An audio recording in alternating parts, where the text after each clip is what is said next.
अब तक आपने देखा कि कई दिनों से आर्थर की अय्याश भरी निगाहों में एंजेला को हासिल करने की ख्वाहिश हिलोरे ले रही थी, जिसका बखान वो डैनियल के सामने करता है। लेकिन डैनियल उसे एंजेला के बारे में कुछ ऐसा बताता है जिसे सुनकर जैसे उसकी आंखों में खून उतरने लगता है।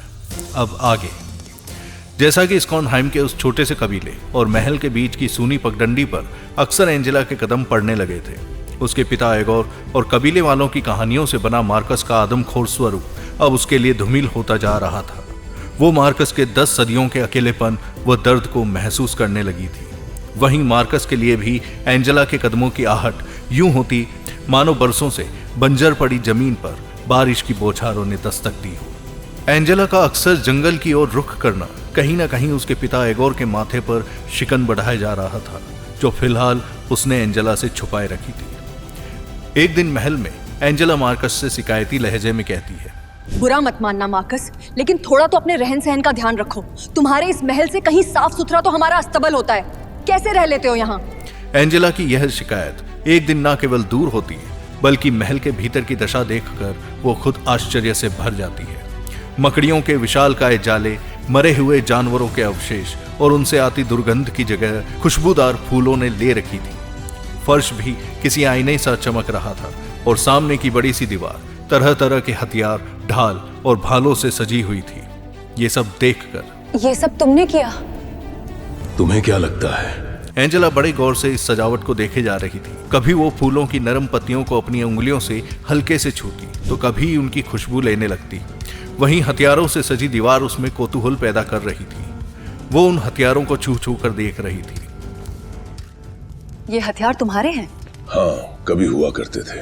हैरत की बात है, इनमें आज तक नई जैसी चमक बनी हुई है, लेकिन फूलों के साथ हथियारों का होना थोड़ा अजीब नहीं है? क्यों?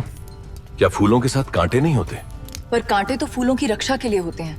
मार्कस एक तलवार अपने हाथ में लेकर, माना कि कांटे फूलों के रक्षक होते हैं, लेकिन जब वे ही कांटे हमारे शरीर में कहीं चुभते हैं तो दर्द का कारण बन जाते हैं। उसी तरह किसी हथियार के मायने इस पर निर्भर है कि म्यान से निकलने के बाद वो किसके हाथ में है और किसकी गर्दन पर। एंजेला की तरफ मुड़कर, इसलिए बहुत जरूरी है कि हथियार और सत्ता की ताकत हमेशा सही हाथों में हो, वरना चारों तरफ आतंक और तबाही का मंजर देखने को मिल सकता है।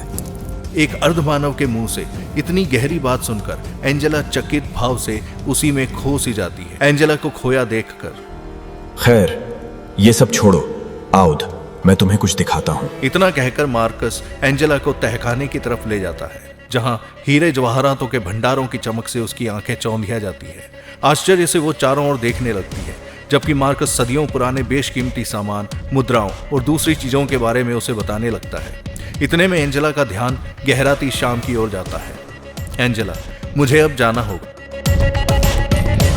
पिताजी चिंता कर रहे होंगे, कहकर वो तुरंत महल के दरवाजे तक पहुंचती है। उसके साथ ही मार्कस भी वहां आता है। जाते हुए वो थोड़ा ठहर कर मार्कस से सवाल करती है, तुमने मुझे महल का बरसों पुराना बेशकीमती खजाना और कई अनमोल चीजें दिखाई। तुम्हें डर नहीं लगता कि अगर मैं ये सब लूट कर ले गई तो?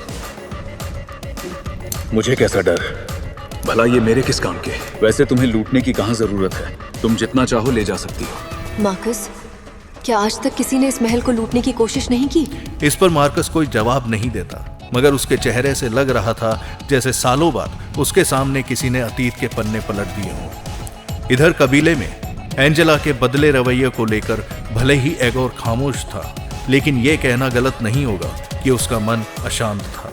उसके जहन में कुछ सवाल कौंध रहे थे।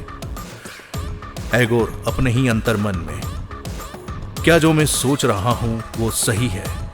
कहीं एंजेला इतने दिनों से उस शापित महल में तो नहीं जा रही, और अगर जा रही है तो उस वहशी जानवर ने अब तक उसे किसी तरह का नुकसान क्यों नहीं पहुंचाया? जबकि उस नरभक्षी मार्कस का वहशी तांडव तो मैंने अपनी आंखों से देख रखा है। आखिर इन सवालों के पीछे कौन सा राज छिपा है? आखिरकार मार्कस चाहता क्या है? क्या उसकी म्यान खाली है?